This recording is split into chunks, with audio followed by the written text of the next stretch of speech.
사거리도 짧고 속도도 느린데 왜 이 자주포를 써야 합니까? 이제 자존심 내려놓고 한국 무기 도입을 진지하게 고려해야 합니다. 제 말이 끝나자마자 회의실은 정적에 휩싸였습니다. 어떤 이는 저를 똑바로 쳐다봤고 누군가는 고개를 숙인 채 눈치를 살폈습니다. 그리고 상사는 책상을 내리치며 소리를 질렀습니다. 당신 지금 미국 군수 산업에 반기드는 겁니까? 그 순간 저는 알았습니다. 이건 단순한 무기 논쟁이 아니라 우리가 수십 년간 지켜온 자존심과 현실 중 하나를 선택해야 하는 문제라는 것을. 그리고 바로 그날 제가 믿어왔던 미국의 최강 신화는 조용히 무너지고 있었습니다. 지금 그 충격적인 이야기를 여러분께 들려드리려 합니다.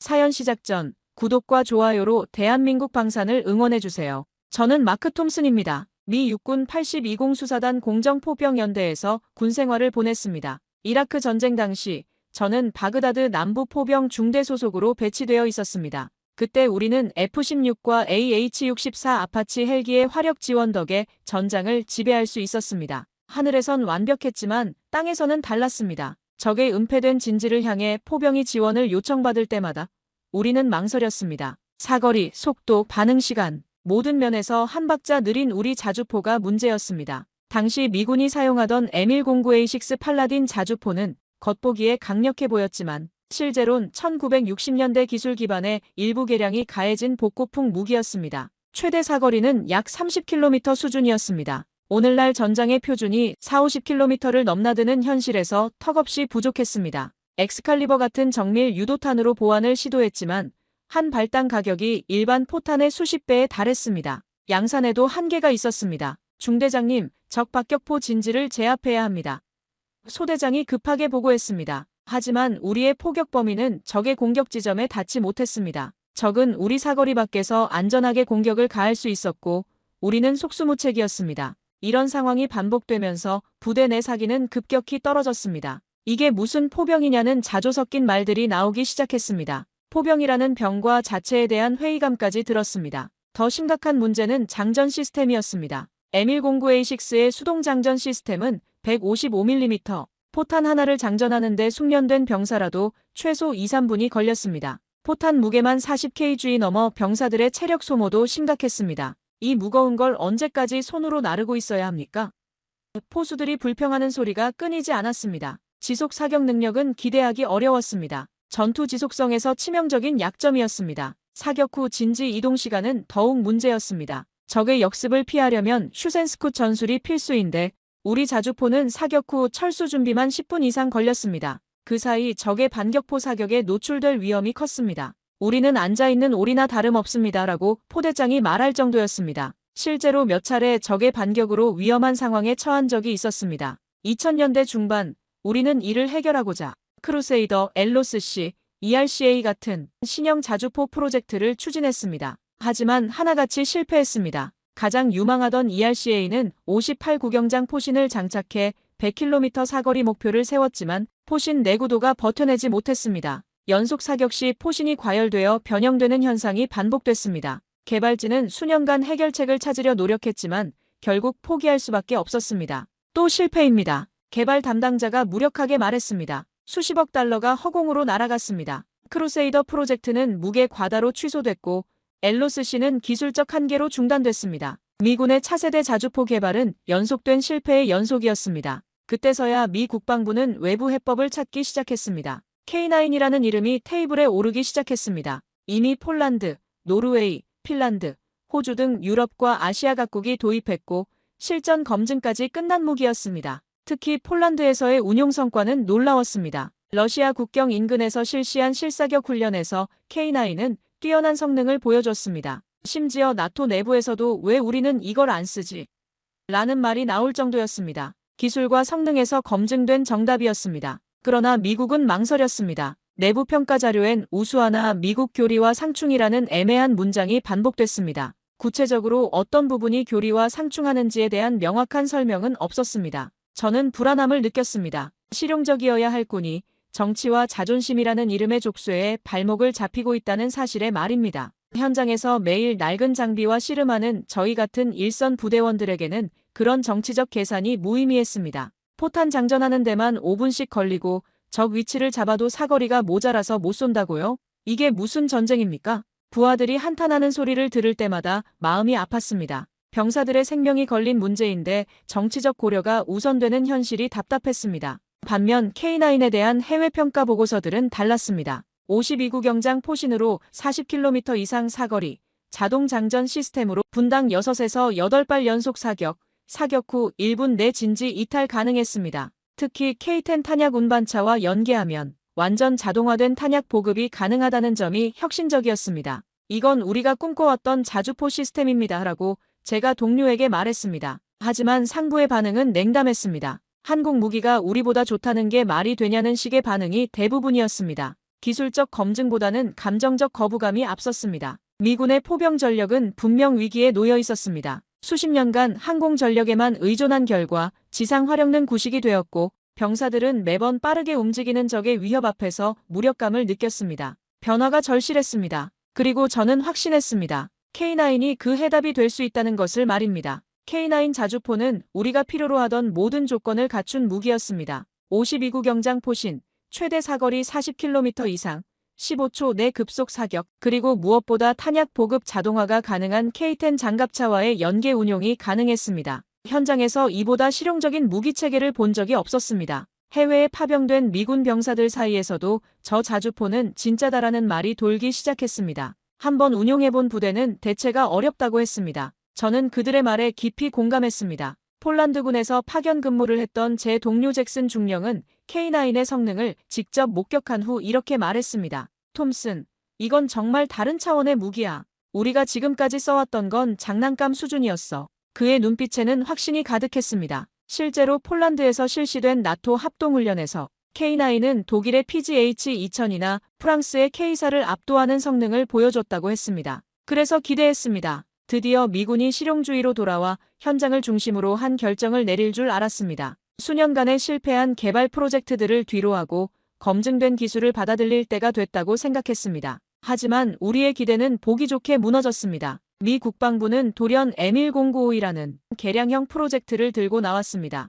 기존의 M109A7의 라인메탈에서 공급받은 52구 경장 포신을 얻는 방식이었습니다. 구조는 그대로 두고 사거리만 늘리겠다는 접근이었습니다. 이게 뭡니까? 처음 그 발표를 봤을 때 저는 눈을 의심했습니다. 단순히 포신 길이만 늘린다고 해서 자주포가 현대화되는 게 아닙니다. 문제는 사거리만이 아니었습니다. 포탄의 자동 보급, 발사 속도, TOT 사격 능력, 그리고 진지 변경 속도까지 전부가 K9과 비교하면 한참 뒤처져 있었습니다. 그야말로 껍데기만 바꾼 개량형이었습니다. 결정적인 차이는 시스템이었습니다. M10952는 여전히 수동 장전 방식을 유지했습니다. 40kg 넘는 155mm 포탄을 병사들이 직접 들어 올려 장전해야 했습니다. 반면 K9은 자동 장전 시스템으로 포수 한 명의 버튼 조작만으로 연속 사격이 가능했습니다. 우리는 21세기에 살고 있는데 왜 아직도 19세기 방식으로 포탄을 나르고 있습니까? 제가 상관에게 물었지만 돌아오는 답은 예산과 호환성 문제뿐이었습니다. 더 황당한 건 언론의 반응이었습니다. 일부 미 언론은 K9은 무겁고 미국 교리와 안 맞는다는 보도를 쏟아냈습니다. 수송기의 적재 한계를 거론하며 K9의 운송 비효율성을 문제 삼았습니다. 하지만 정작 미군이 쓰고 있는 M109A7 역시 무게는 크게 다르지 않았습니다. K9이 47톤, M109A7이 35톤이었지만 성능 차이를 고려하면 그 12톤의 차이는 충분히 감수할 만했습니다. 문제는 기술이 아니었습니다. 자존심이었습니다. 우리가 한국 무기를 써야 해. 이런 암묵적인 분위기가 모든 것을 가로막고 있었습니다. 펜타곤 내부 회의에서 어느 장성이 직접적으로 이렇게 말하는 것을 들었습니다. 미국이 세계 최강 군사력을 자랑하는데 한국산 무기에 의존한다는 게 체면상 말이 되느냐? 그 순간 저는 깨달았습니다. 이건 기술적 판단이 아니라 감정적 판단이라는 것을 말입니다. 현장에선 냉소가 퍼졌습니다. 또 정치야. 어느 포병 중령은 이렇게 말했습니다. 현장에선 성능이 중요하지 생산지가 중요하냐고. 하지만 본부는 다르지. 그 말이 귓가를 떠나지 않았습니다. 기술적 정답을 두고 정치적 오답을 택한 미군의 결정이었습니다. 그것은 단순한 선택이 아니라 무기체계 전체를 좌우할 실책이었습니다. 실제로 10952의 개발 과정에서도 문제점들이 드러나기 시작했습니다. 라인메탈의 52구 경장 포신을 기존 차체에 장착하는 과정에서 무게 중심이 틀어져 안정성에 문제가 생겼습니다. 포신이 길어지면서 전체적인 밸런스가 무너진 것입니다. 이걸 어떻게 해결할 겁니까? 기술진이 머리를 싸매고 있었지만 근본적인 해결책은 나오지 않았습니다. 반면 K9은 처음부터 52구경장 포신을 염두에 두고 설계됐기 때문에 이런 문제가 없었습니다. 전체적인 시스템 밸런스가 완벽하게 맞춰져 있었고 사격 시 반동 제어도 우수했습니다. 우리는 바퀴를 다시 발명하려고 하고 있습니다. 라고 제가 동료에게 말했습니다. 이미 완성된 기술이 있는데 굳이 처음부터 다시 만들려고 하는 비효율성이 답답했습니다. 더욱 문제였던 건 개발 일정이었습니다. M10952는 최소 5년 이상의 개발 기간이 필요했고 그것도 모든 기술적 문제가 순조롭게 해결된다는 가정 하에서였습니다. 반면 K9은 당장이라도 도입 가능한 완성된 시스템이었습니다. 5년 후면 전쟁 양상이 또 바뀔 텐데 왜 지금 당장 쓸 수 있는 좋은 무기를 마다하는 겁니까? 제 질문의 상부는 명확한 답을 주지 못했습니다. 그날 이후 K9 도입에 대한 기대감은 서서히 꺼져갔습니다. 마치 미군 내부가 일부러 등을 돌린 듯 했습니다. 저는 그 무기 체계를 옹호했던 한 사람으로서 이 결정이 어떤 결과를 가져올지 두려웠습니다. 미국의 자존심이 미국의 안보를 해치는 아이러니한 상황이 벌어지고 있었습니다. 그리고 그 피해는 결국 현장의 병사들이 감수해야 할 몫이었습니다. K9의 도입 논의가 미군 내부에서 거론되자 곧바로 이상한 분위기가 감지됐습니다. 문제는 기술이 아니었습니다. 감정이었습니다. 제가 참석한 국방부 회의에서 어느 장성이 이렇게 말했습니다. 우리가 한국 무기를 써야 할 만큼 절박한가? 말은 부드러웠지만 그 속엔 명백한 자존심과 체면이 담겨 있었습니다. 그 순간 저는 깨달았습니다. 우리는 이 싸움을 기술로 이기기 어려울지도 모른다고 말입니다. 펜타곤 내부의 분위기는 점점 더 경직되어 갔습니다. K9 도입을 지지하던 몇몇 장교들이 친한파라는 꼬리표를 달고 은근한 견제를 받기 시작했습니다. 왜 그렇게 한국 무기를 밀어주느냐는 시선들이 따라다녔습니다. 저 역시 예외는 아니었습니다. 동료들 사이에서 톰슨은 K9에 푹 빠져 있어라는 말이 돌기 시작했고 일부는 농담조로 일부는 진담으로 제 입장을 불편해했습니다. K9은 이미 여러 전장에서 그 성능을 입증한 바 있었습니다. 유럽에서 러시아의 위협에 대응하는데 K9이 어떻게 사용되고 있는지는 나토 내부 보고서에 자세히 나와 있었습니다. 특히 우크라이나 전쟁 발발 이후 폴란드가 K9을 러시아 국경 근처에 배치하며 보여준 대응력은 놀라웠습니다. 한 번 사격하고 3분 내로 진지를 완전히 이동할 수 있다는 폴란드군의 평가는 실전에서 나온 생생한 증언이었습니다. 하지만 미 본토에서는 그런 자료조차 참고용으로만 취급됐습니다. 핵심 결정권자들은 여전히 국산 무기 우선이라는 고정관념에 사로잡혀 있었습니다. 외국 무기에 의존하면 유사시 부품 공급이나 기술 지원에 문제가 생길 수 있다는 논리였습니다. 하지만 이미 F-35 전투기의 주요 부품들을 여러 나라에서 공급받고 있는 상황에서 그런 논리는 일관성이 없었습니다. 한 방산 전문 언론사는 K9은 현장 테스트도 끝나지 않은 외국산 무기이며 미국의 작전 교리에 부합하지 않는다는 기사를 냈습니다. 현장 테스트가 끝나지 않았다는 건 명백한 거짓이었습니다. K9은 이미 9개국에서 운용 중이었고 실전 검증도 여러 차례 거쳤습니다. 하지만 그런 사실들은 의도적으로 무시됐습니다. 언론도 정치적 분위기에 편승해 사실보다는 선입견을 보도하고 있었습니다. 이와 동시에 방산업계에선 은근한 조롱이 흘러나왔습니다. 한국 무기가 좋다지만 우린 하이마스 쓰잖아. 자주포. 그냥 BOE 띄우면 돼. 이런 말들은 K9을 운용했던 부대원들에게는 모욕이나 다름없었습니다. 하이마스와 자주포는 전혀 다른 역할을 하는 무기체계인데 마치 자주포가 불필요한 무기인 것처럼 치부하는 분위기였습니다. BOE로 어떻게 근접 화력 지원을 합니까? 제가 반문했지만 그들은 요즘 전쟁은 정밀 타격이 전부야라며 일축했습니다. 하지만 우크라이나 전쟁에서 보듯이 자주포의 역할은 여전히 중요했습니다. 근접 화력 지원, 진지 제압, 적 집결지 타격 등에서 자주포를 대체할 수 있는 무기는 없었습니다. 그런데도 이런 현실을 인정하려 하지 않았습니다. 정작 현장에서 K9을 체험해본 일부 병사들은 저건 진짜 괴물이라며 극찬을 아끼지 않았습니다. 주한미군에서 한국군과 합동훈련을 실시한 한 포병대위는 이렇게 말했습니다. K9의 TOT 사격을 본 순간 소름이 돋았습니다. 한문에서 쏜 3발의 포탄이 정확히 같은 시간에 목표물에 떨어지는 걸 보고는 이게 진짜 미래 무기구나 생각했어요. 하지만 그들의 목소리는 본부까지 도달하지 못했습니다. 포병 커뮤니티에서는 이런 불만이 터져나왔습니다. 왜 우리가 계속 낡은 M109를 써야 하냐고. 훈련만 해도 고장나는데. 실제로 M109A7의 고장률은 심각한 수준이었습니다. 복잡한 기계 구조와 오래된 설계 때문에 잦은 정비가 필요했고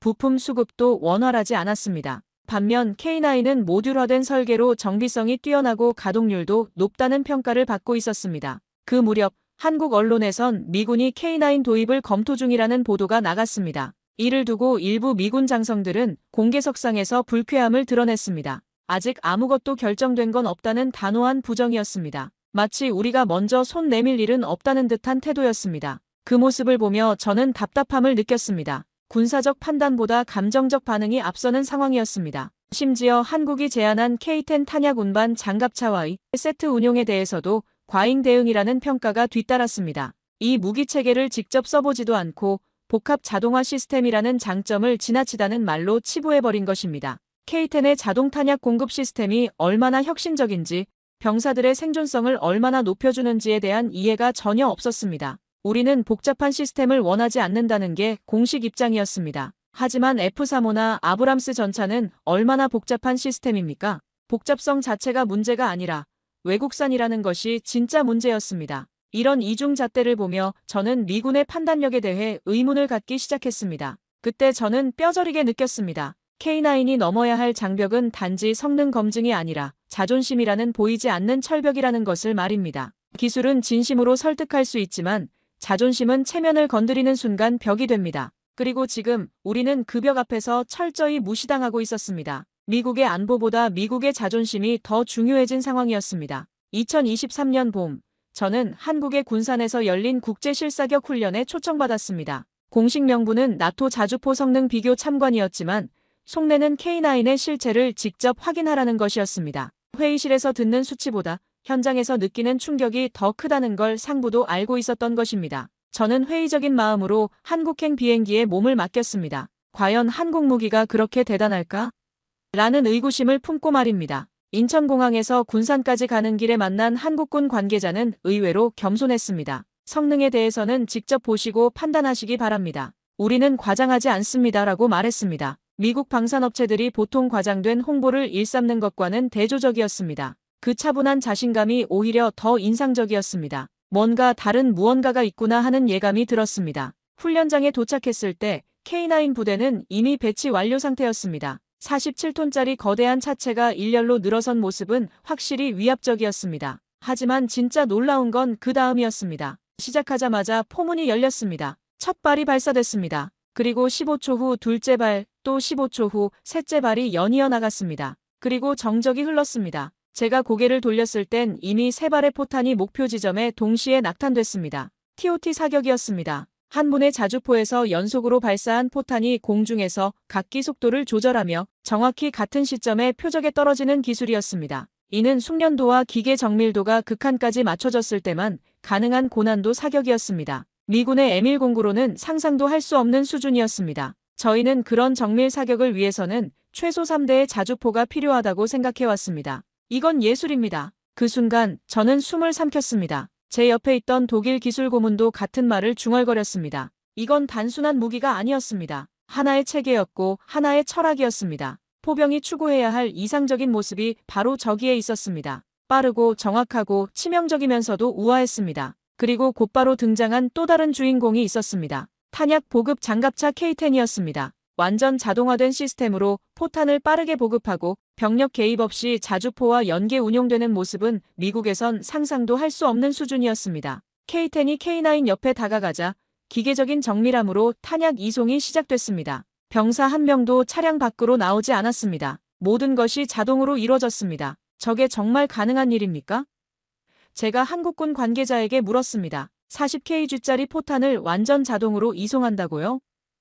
그는 미소를 지으며 답했습니다. 보시는 게 전부입니다. 우리는 병사들이 무거운 포탄을 들어올리다가 다치는 일이 없기를 바랍니다. 그 말에서 진심이 느껴졌습니다. 단순한 기술 자랑이 아니라 병사를 생각하는 마음이었습니다. 우리가 쓰는 M109H는 탄약 보급 시 병력의 수작업이 필요했습니다. 그 과정에서 시간과 체력 소모가 심각했습니다. 40kg이 넘는 155mm 포탄을 병사들이 직접 들어올려 장전해야 했습니다. 연속 사격을 하다 보면 병사들이 지쳐 쓰러지는 경우도 있었습니다. 반면 K-10은 탄약을 자동 이송하고 재장전하며 전투 효율을 극대화했습니다. 이건 군이 아니라 공장 수준의 자동화입니다. 실제로 한 참관자가 이야기했습니다. 이 시스템이면 전장을 두려워하지 않아도 되겠습니다. 함께 온 영국군 장교가 감탄하며 말했습니다. 그의 말이 맞았습니다. K9과 K10의 조합은 단순한 화력 증강이 아니라 전술적 우위를 보장하는 시스템이었습니다. 빠른 사격,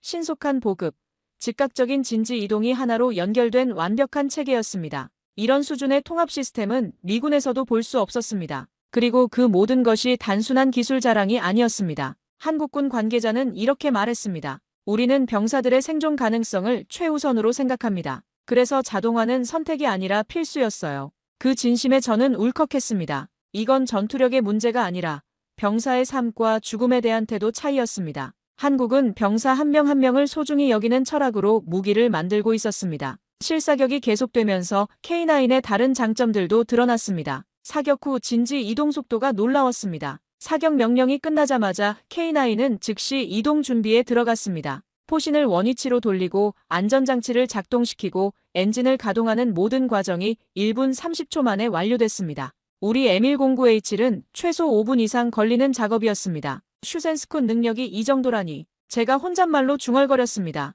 현대 전장에서 자주포의 생존성은 사격 후 얼마나 빨리 진지를 이탈할 수 있느냐에 달려 있었습니다. 적의 대포 레이더가 발사 위치를 탐지하고 반격포 사격을 가하기까지의 시간은 보통 3에서 5분이었습니다. K9의 1분 30초는 충분히 안전한 수준이었습니다. 훈련장에서 하루 종일 K9의 성능을 지켜본 후 저는 충격에서 헤어나올 수 없었습니다. 저는 그날 처음으로 느꼈습니다. 우리는 지금 틀렸다는 것을 말입니다. 단순히 돈을 아껴서 체계를 단순화해서 싸우는 시대는 끝났습니다. 전장은 진화하고 있고 한국은 그 흐름을 완벽히 타고 있었습니다. 미군은 그리고 저는 지금까지 과거의 그림자 속에서 안주하고 있었던 것입니다. 그날 밤 숙소에서 보고서를 작성하면서 저는 확신했습니다. 이것은 단순한 무기 도입 문제가 아니라 미군의 미래가 걸린 문제라는 것을 말입니다. 그날 이후 제 머릿속에는 오직 한 단어만 맴돌았습니다. K9. 단순한 무기체계 이상의 무엇이었습니다. 저는 곧바로 나토 자문단의 실사 결과를 보고했고 현대 자주포의 모범이라는 표현까지 덧붙였습니다. 제가 그렇게까지 표현한 무기는 처음이었습니다. 하지만 놀라운 건 저만의 반응이 아니었습니다. 훈련을 함께 지켜본 미군 실무자들, 심지어 몇몇 장성들도 고개를 끄덕였습니다. 기술 앞에서는 정치도 잠시 물러설 수밖에 없었습니다. 그중 한 사람, 전직 주한미군 사령관 출신의 윌리엄 스콧 장군은 제게 이렇게 말했습니다. 톰슨, 이건 게임 체인저야. 미군이 진짜 실용성을 원한다면 바로 이걸 써야 해. 이 말은 즉시 제 메모에 기록되었고 몇 주 후 국방부 내부 회의에서 공식 인용되었습니다. 스콧 장군 같은 인물이 공개적으로 K9을 지지한다는 건 상당한 의미가 있었습니다. K9의 이름은 점점 내부적으로도 거론되기 시작했습니다. 입소문은 빠르게 퍼졌습니다. K9을 운용한 나토 국가들의 병사들은 한 번 써보면 돌아갈 수 없다고 말했고 몇몇 미군 부대에서도 K9 시범 운용 요청이 비공식적으로 들어왔습니다. 특히 주한미군에서는 한국군과의 합동훈련 기회가 많다 보니 K9을 직접 접할 기회가 있었습니다. 그때마다 나오는 반응은 한결같이 이건 차원이 다르다는 것이었습니다. 한국방산 관계자들은 조용히 웃었습니다. 우린 성능으로 말합니다. 그들의 그 진중한 태도가 오히려 더욱 신뢰를 주었습니다. 과장된 마케팅이나 정치적 로비 대신 그들은 오직 실력으로 승부를 걸고 있었습니다. 이런 접근 방식은 미국 방산업계의 화려한 프레젠테이션과는 정반대였지만 더 설득력이 있었습니다. 진짜 자신감은 조용한 법이었습니다. 그 사이 한국은 K9어이를 이미 개발 중이었고 놀랍게도 이 모델은 기존보다 더 빠른 사격 속도와 자동화 수준을 자랑했습니다. 분당 10발의 사격, 그리고 지속 사격에서도 분당 6발을 유지할 수 있는 수준이었습니다. 현장에서 이를 접한 미군 기술단은 잠시 말을 잃었습니다. 우린 아직도 반자동 수준인데 기술 격차가 상상 이상으로 벌어져 있다는 걸 실감하는 순간이었습니다. 분당 10발이라고요? 정말입니까? 제가 한국 기술자에게 재확인했습니다. 네, 급속 사격 시에는 그 정도 속도가 나옵니다. 물론 포신 과열을 방지하기 위한 안전 시스템도 갖춰져 있고요. 그의 설명을 들으며 저는 미군의 기술 수준에 대해 다시 생각하게 됐습니다. 우리가 선진국이라고 자부하고 있는 사이 한국은 이미 우리를 추월하고 있었습니다. 그뿐만이 아니었습니다. K10의 자동 재보급 시스템은 병사들의 생존 가능성을 획기적으로 높여주었습니다. 155mm 포탄 한 발이 40kg이 넘는데 기존 M109 체계에선 이를 병사들이 손으로 나르고 장전해야 했습니다. 연속 전투가 벌어지면 병사들의 체력이 급격히 소모됐고 이는 곧 전투력 저하로 이어졌습니다. 반면 K-10은 전 과정이 자동이었습니다. 이건 전투가 아니라 생존을 보장하는 기술입니다. 한국군 기술자의 말은 명확했습니다. 그들은 단순히 더 강한 무기를 만드는 게 아니라 병사들이 더 안전하게 싸울 수 있는 무기를 만들고 있었습니다. 이런 철학의 차이가 바로 성능의 차이로 나타나는 것이었습니다. 기술은 결국 철학의 산물이었습니다. 이 작은 움직임은 미군 내부에서도 서서히 인식 변화를 불러왔습니다. 기존 방산업체의 로비와 정치 논리가 버티고 있었지만 현장의 실무자들, 특히 실전 경험이 많은 중령, 대령급 장교들은 다른 판단을 내리기 시작했습니다. 우리는 이제 제대로 된 무기를 선택해야 합니다. 체면 말고 생존이 먼저입니다. 한 해병대 대령의 이 말은 많은 이들의 마음을 대변했습니다. 펜타곤 내부의 젊은 분석관들도 움직이기 시작했습니다. 그들은 K9의 성능 데이터를 면밀히 분석하고 비교 보고서를 작성했습니다. 객관적 수치로만 봐도 K9이 압도적으로 우수합니다는 결론이 나왔지만 이런 보고서들은 여전히 상부에서 보류 처리됐습니다. 정치적 고려가 기술적 판단을 압도하고 있었습니다. 하지만 변화의 바람은 막을 수 없었습니다. 특히 젊은 장교들 사이에서는 왜 좋은 무기를 정치 때문에 포기하느냐는 목소리가 높아졌습니다. 그들은 이라크, 아프가니스탄에서 실전을 경험한 세대였고 현실적인 사고를 했습니다. 이념보다는 실용성을, 자존심보다는 효율성을 중시했습니다. 이런 변화는 서서히 조직 전체에 영향을 미치기 시작했습니다. 국방대학교에서도 K9에 대한 연구가 시작됐습니다. 한국 방산업의 성공 사례라는 주제로 여러 논문이 발표됐고 그중 상당수가 K9의 기술적 우수성을 인정하는 내용이었습니다. 학술적 검증을 통해 K9의 가치가 더욱 명확해졌습니다. 이제는 정치적 논리로만 K9을 배제하기 어려운 상황이 됐습니다. 그렇게 미국 내부에서 K9을 향한 조용한 움직임이 시작됐습니다. 아직 공식 발표는 없었지만 저는 느낄 수 있었습니다. 거대한 흐름이 미세하게 방향을 바꾸고 있다는 것을 말입니다. 기술의 힘이 정치의 벽을 조금씩 허물어뜨리고 있었습니다. 그리고 그 변화의 중심에는 한국의 진심이 담긴 기술이 있었습니다. 진실은 결국 승리한다는 말이 있습니다. K9의 경우가 바로 그런 사례가 될 것 같았습니다. 시간이 걸리더라도 결국 진짜 가치는 인정받게 마련입니다.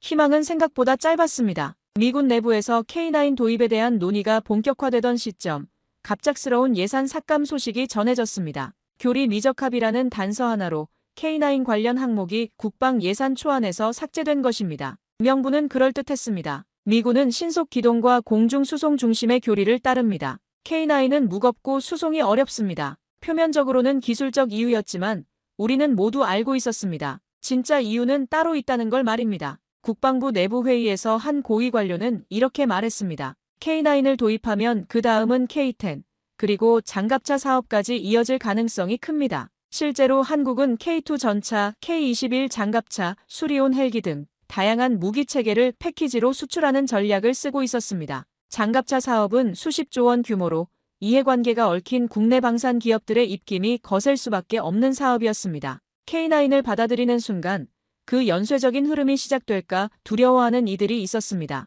하나를 주면 10개를 달라고 할 겁니다. 어느 방산업체 로비스트의 말이었습니다. 그들은 K9 도입이 미국 방산업계에 미칠 파급 효과를 우려하고 있었습니다. 제너럴 다이내믹스, 로키드 마틴, BAE 시스템즈 같은 거대 방산업체들이 한국 기업에 시장을 내줄 리 없었습니다. 그들의 로비 활동이 본격화되기 시작했습니다. 그뿐만이 아니었습니다. 방산 로비스트들은 국산 무기의 일자리 창출 효과를 내세워 여론몰이에 나섰습니다. K9을 도입하면 미국 내 자주포 관련 일자리 수천 개가 사라집니다는 논리였습니다. 일부 의원들은 왜 외국 무기를 세트로 들여오냐며 반감을 드러냈습니다. 마치 자주포 하나 도입하는 것이 미국의 산업 기반을 흔드는 일처럼 과장되었습니다. 급기야 한 언론은 K9 도입은 국방의 자존심을 해치는 일이라는 자극적인 논평을 실었습니다. 그 기사는 미국이 한국 무기에 의존한다는 것은 세계 최강 군사력이라는 브랜드에 흠집을 내는 일이라고 주장했습니다. 기술적 우수성은 무시하고 오직 감정적 자존심만을 부각시키는 내용이었습니다. 이런 식의 보도가 계속 나오면서 여론도 점점 부정적으로 바뀌기 시작했습니다. 하지만 실무자들의 의견은 달랐습니다. 실전에 나선 이들은 무기의 출신보다 성능을 봤습니다. 우린 전쟁터에서 살아 돌아와야지 국적 따질 여유는 없습니다. 한 중령의 이 말이 회의석상에 울려 퍼졌지만 상층부는 묵묵부답이었습니다. 그들의 머릿속엔 전투보다 정무, 실전보다 예산이 자리 잡고 있었습니다. 현장의 목소리는 정치적 계산 앞에서 힘을 잃었습니다. K9이 무겁다는 이유로 배제됐지만 정작 M109A7의 중량도 35톤 이상으로 크게 다르지 않았습니다. K9이 47톤이니까 12톤 정도 더 무거운 것이었지만 그 12톤의 차이로 얻는 성능 향상을 고려하면 충분히 감수할 만한 수준이었습니다. 오히려 K9은 분산 배치와 신속 사격 능력 덕에 은밀한 기동이 가능했으며 사격 후 즉시 진지 이동이 가능한 슈센스쿤 능력도 탁월했습니다. 하지만 그런 장점은 정무적 계산기 앞에선 무력했습니다. C-17 수송기에 몇 대나 들어가느냐가 더 중요한 기준이 되었습니다. 실제 전투에서 얼마나 효과적이냐보다 수송의 편의성이 우선순위에 올랐습니다. 이런 접근 방식은 근본적으로 잘못된 것이었습니다. 무기는 수송하기 위해 만드는 게 아니라 싸우기 위해 만드는 것이었습니다. 내부에서 K9 도입을 적극적으로 추진하던 동료 몇몇은 인사 이동되거나 프로젝트에서 제외됐습니다. 지나치게 외국 무기 쪽으로 기운다는 이유였습니다. 제가 아는 한 대령은 K9 도입이 시급하다는 보고서를 제출한 후 갑자기 알래스카로 발령을 받았습니다. 우연의 일치라고 하기엔 너무 노골적이었습니다. 저는 이 흐름이 단지 무기체계 하나의 문제가 아니라 미군의 미래, 전략 전체에 어떤 영향을 줄지 두려워졌습니다. 더 심각한 문제는 대안이 없다는 것이었습니다. 10952 개발은 여전히 난항을 겪고 있었고 언제 완성될지 기약이 없었습니다. 그 사이 다른 나라들은 K9을 도입해 전력을 강화하고 있었는데 미군만 홀로 낡은 장비를 쓰며 버티고 있는 형국이었습니다. 우리가 뒤처지고 있다는 위기감이 현장에서는 고조되고 있었지만 상부에서는 여전히 미국 기술이 최고라는 착각에 빠져 있었습니다. 한국 측의 반응도 차가워졌습니다. 처음에는 적극적으로 기술 자료를 제공하고 시연 기회를 만들어줬지만 미군의 계속된 미온적 반응에 실망하기 시작했습니다. 더 이상 일방적으로 퍼주기만 할 수는 없다는 분위기가 감지됐습니다. 한국도 자존심이 있었고 진정성 없는 관심에는 더 이상 시간을 낭비하고 싶지 않아 했습니다. 그렇게 다시 한번 한국이 내민 손은 교리와 정치라는 벽 앞에 가로막혔습니다. 저는 회의실을 나서며 생각했습니다. 기술은 바꿀 수 있어도 사고방식은 그렇게 쉽게 바뀌지 않는다는 걸 말입니다. 특히 자존심이라는 감정이 개입되면 합리적 판단은 더욱 어려워집니다. 미군의 자존심이 미군의 발전을 가로막는 아이러니한 상황이었습니다. 그리고 그 대가는 결국 현장의 병사들이 치러야 할 몫이었습니다. 정치는 멈췄지만 현장은 계속 움직이고 있었습니다. 미국 본토에선 K9 도입이 잠정 중단되었지만 주한미군 내부에선 조용한 반란이 시작됐습니다. 오산과 평택에 배치된 일부 포병부대는 한국 측과 협의하여 K9 시범 운용을 요청했고 한국군도 기꺼이 장비와 인력을 지원했습니다. 모든 건 비공식적으로 그러나 진심으로 이루어졌습니다. 상부의 반대를 무릅쓰고 현장에서 직접 나선 것이었습니다. 이건 우리가 직접 확인해봐야 할 문제입니다. 주한미군 대령이 한국군 관계자에게 말했습니다. 그는 이라크와 아프가니스탄에서 실전을 경험한 베테랑이었고 정치적 고려보다는 실용성을 중시하는 지휘관이었습니다. 우리 병사들의 생명이 걸린 문제를 정치인들이 결정하게 놔둘 수는 없어요. 그의 결단이 모든 걸 시작했습니다. 처음 K9을 접한 미군 병사들의 반응은 압도적이었습니다. 이건 다른 차원의 무기다라고 반응했습니다. 특히 자동장전 시스템을 경험한 포수들의 감탄은 대단했습니다. 40kg 포탄을 손으로 나르는 게 얼마나 힘든지 아십니까? 그런데 이건 버튼 하나로 해결되네요. 젊은 병사 하나가 신기해하며 말했습니다.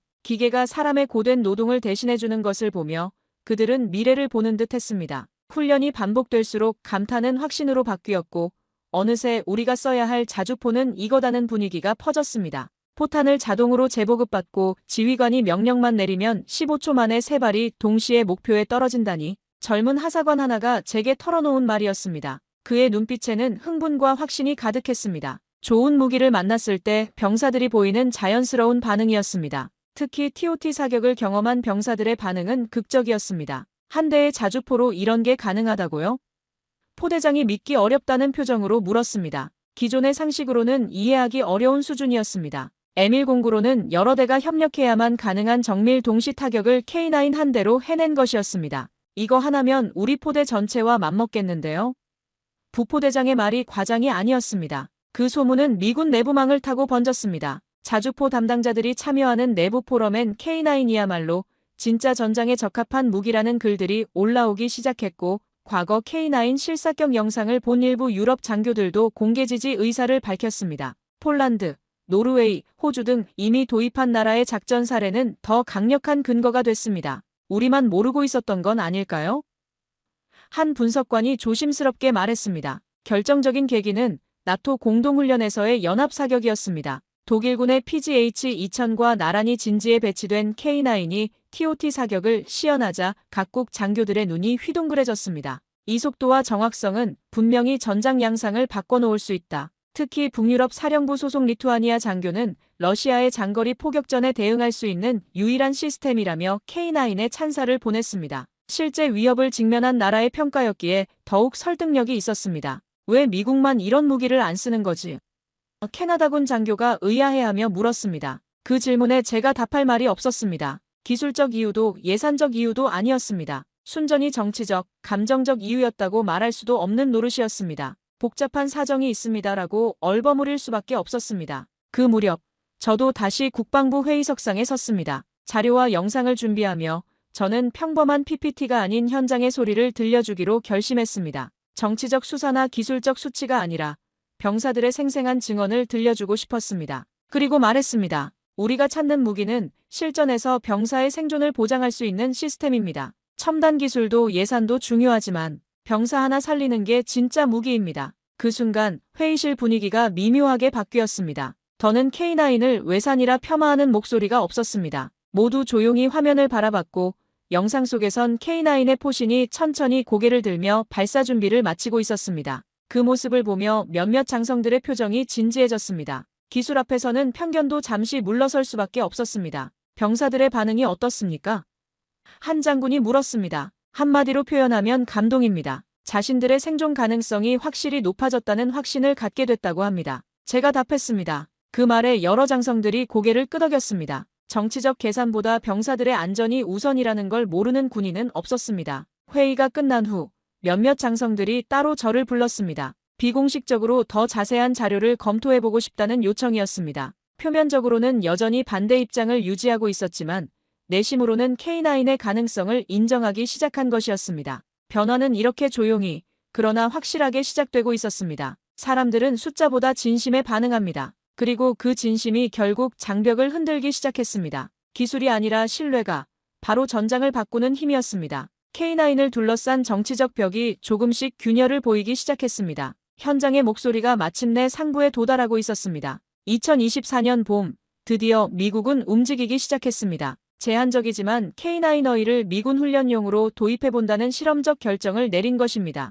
이유는 단순했습니다. 실전에서 너무 많은 병사들이 낡은 자주포 체계에 지쳐가고 있었고 전장에서 살아남기 위해선 체면보다 성능이 먼저였기 때문입니다. 그리고 변화의 중심엔 한국이 있었습니다. 마침내 현실이 자존심을 이긴 순간이었습니다. 시범 도입을 승인합니다. 국방장관의 발표가 있던 그날, 저는 안도의 한숨을 내쉬었습니다. 비록 제한적이긴 했지만 드디어 미군이 합리적 판단을 내린 것입니다. 첫 번째 K9 6대가 조지아주 포트 베닝 기지에 도착했을 때 현장의 분위기는 마치 축제 같았습니다. 드디어 제대로 된 자주포를 써볼 수 있구나. 포병들의 기대감이 넘쳐났습니다. K9이 미군에 본격 배치되자 그 파급 효과는 상상 이상이었습니다. 탄약 보급이 자동화되자 병사들의 피로도는 급감했고 사격 후 재이동 시간은 절반 이하로 줄었습니다. 무엇보다 병사들 스스로 말하길 우린 이제 적보다 먼저 쏘고 먼저 사라질 수 있습니다. 이건 단순한 기술 변화가 아니라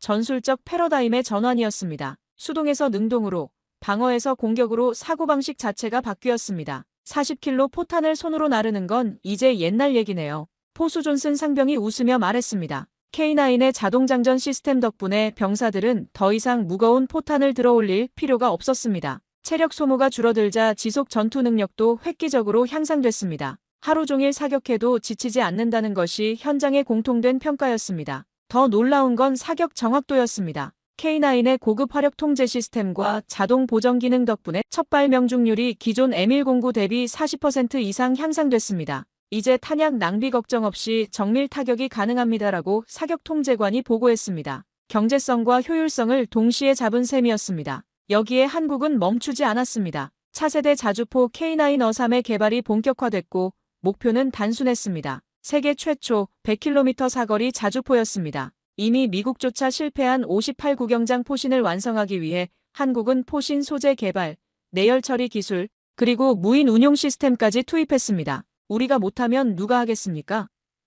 한국 기술진의 자신감 넘치는 말이었습니다. K9 어삼는 단 3명의 병력으로 육문을 통제할 수 있는 자동화 시스템을 갖추게 될 것이며 이는 자주포 운용의 혁신을 예고하는 대목이었습니다. 기존에는 자주포 한 문당 최소 4-5명의 승무원이 필요했는데 자동화 기술로 인력을 크게 줄일 수 있게 된 것입니다. 이건 자주포가 아니라 로봇입니다. 라고 한 미군 장교가 놀라며 말했습니다. K10 또한 세계 최초로 탄약 재보급 전 과정을 자동화한 차량으로 아직도 대부분의 나라가 탄약을 차에 싣고 수동으로 내리는 수준에 머물러 있는 가운데 한국은 이미 전장 자동화의 미래를 구현하고 있었습니다. 이 두 시스템이 만나면 하나의 자주포 전투군단이 탄생하는 것입니다. 완전 무인 전투가 현실이 되고 있었습니다. 특히 인상적이었던 건 K10의 지능형 탄약 관리 시스템이었습니다. 단순히 포탄을 옮기는 것이 아니라 전투 상황에 따라 최적의 탄종을 자동 선택하여 공급하는 기능까지 갖추고 있었습니다. H2탄이 필요한지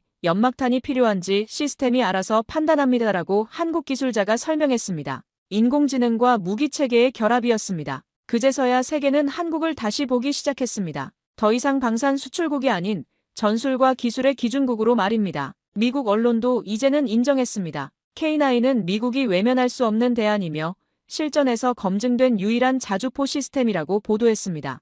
과거의 편견은 사라지고 객관적 평가가 시작됐습니다. 전직 장성들은 과거의 판단을 번복했습니다. 우리가 너무 고집을 부렸다고 인정하는 이들이 늘어났습니다. 국제방산 전시회에서는 K9 부스에 발 디딜 틈이 없었습니다. 각국 군 관계자들이 몰려와 도입 협의를 요청했습니다. 한국 기술을 배우고 싶다는 요청까지 들어왔습니다. 입장이 완전히 바뀐 것입니다. 나토 내부에서도 K9을 표준 자주포로 채택하자는 논의가 시작됐습니다. 회원국들이 서로 다른 자주포를 쓰면 협동작전에 문제가 생긴다. K9으로 통일하는 게 합리적이라는 주장이 힘을 얻고 있었습니다. 한국 무기가 서방 군사동맹의 표준이 되는 역사적 순간이 다가오고 있었습니다. 러시아와 중국도 K9을 경계하기 시작했습니다. 한국의 자주포 기술이 우리를 위협하고 있다는 분석 보고서들이 나오기 시작했습니다. 적국들조차 인정할 수밖에 없는 수준에 도달한 것입니다. 이는 한국 기술력의 위상을 보여주는 상징적 사건이었습니다. 마침내 한국은 증명해냈습니다. 첨단 무기는 단지 기술의 결합이 아니라 철학과 진심의 결과임을 말입니다.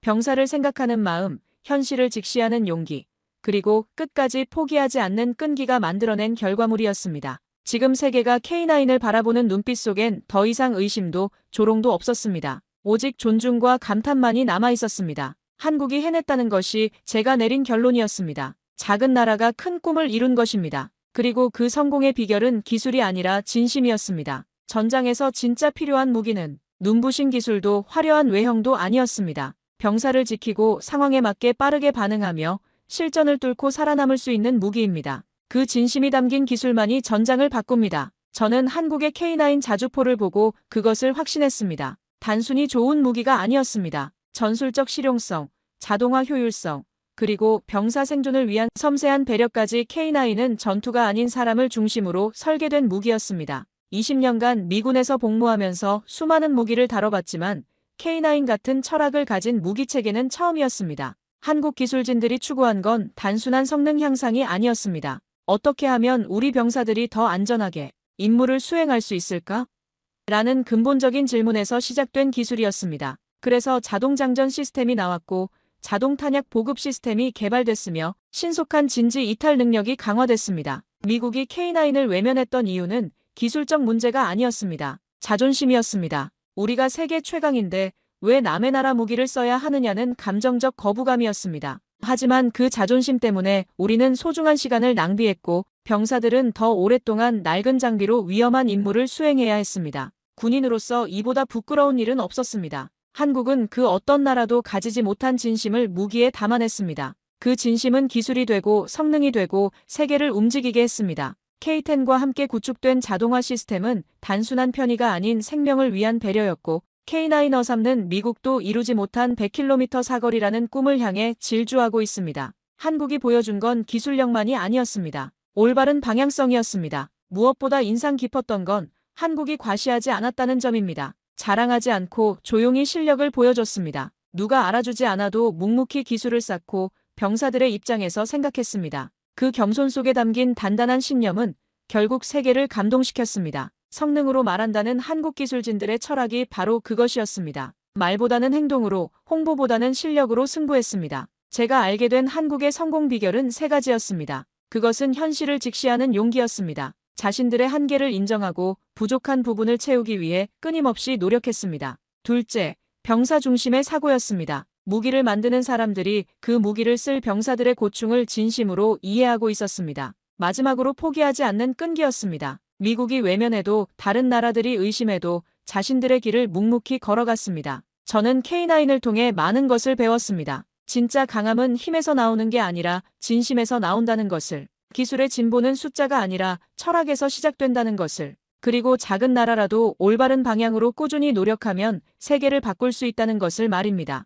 한국이 바로 그것을 증명해낸 것입니다. 미군이 결국 K9을 받아들인 것은 단순한 무기 도입이 아니었습니다. 사고방식의 전환이었습니다. 자존심보다 실용성을, 과거의 영광보다 현재의 필요를, 정치적 계산보다 병사의 안전을 우선시하는 변화였습니다. 그리고 그 변화의 촉매 역할을 한 것이 바로 한국의 K9이었습니다. 이제 K9은 단순한 자주포가 아닙니다. 한국의 기술력을 상징하는 대표작이고 작은 나라가 큰 꿈을 이룰 수 있다는 희망의 상징입니다. 전 세계 군인들이 K9을 보며 저것이 바로 우리가 원하던 무기라고 말하는 것을 들을 때마다 저는 한국이라는 나라에 대한 존경심이 더욱 깊어집니다. 저는 이제 말할 수 있습니다. 진짜 무기는 강철이 아니라 정신에서 나온다고 말입니다. 한국의 K9 자주포는 그것을 증명한 산물입니다. 미국이 결국 그 가치를 받아들인 건 기술을 넘은 철학의 승리였습니다. 전장에서 가장 빛나는 건 무기가 아니라 그 무기를 만든 이들의 진심이라는 걸 저는 한국에서 배웠습니다. K9의 성공은 끝이 아니라 시작입니다. 한국은 이미 차세대 기술을 준비하고 있고 세계는 그 다음 혁신을 기다리고 있습니다. 포기를 모르는 나라 한국이 보여준 기적이 앞으로도 계속 이어지기를 바랍니다. 그리고 미군도 이제는 겸손한 마음으로 배우고 함께 발전해 나가야 한다고 생각합니다. 그것이 진정한 동맹의 모습이 아닐까 합니다. 제가 본 한국의 K9, 그것은 단순한 무기가 아니라 꿈과 희망의 결정체였습니다. 오늘 사연에 대한 여러분의 생각을 댓글로 남겨주세요. 감동문클에서는 여러분의 소중한 마음을 모아 사연 주인공들에게 전해드리고 있습니다. 여러분 주변에 감동적이거나 재미있는 실제 사연들을 제보받고 있으니 언제든 저희 공식 메일로 제보해주세요. 오늘 들려드린 사연에 공감하셨다면 구독과 좋아요 눌러주시고 주변 분들과도 공유해주세요. 여러분의 작은 관심과 응원이 더욱 좋은 콘텐츠를 만드는 데 큰 힘이 됩니다. 오늘도 여러분의 하루의 작은 즐거움이라도 되었기를 바라며 지금까지 감동문클이었습니다. 끝까지 시청해주셔서 감사합니다. 다음에 더 감동적인 사연으로 찾아뵙겠습니다.